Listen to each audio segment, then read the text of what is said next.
The photic sneeze reflex was first described by Aristotle, and it affects about 25% of people. It happens when sudden bright light enters the eyes and stimulates the optic nerve.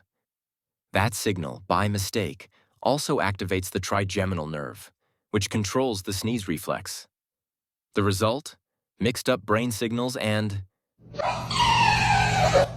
It's hereditary, harmless, and although a bit strange, totally normal.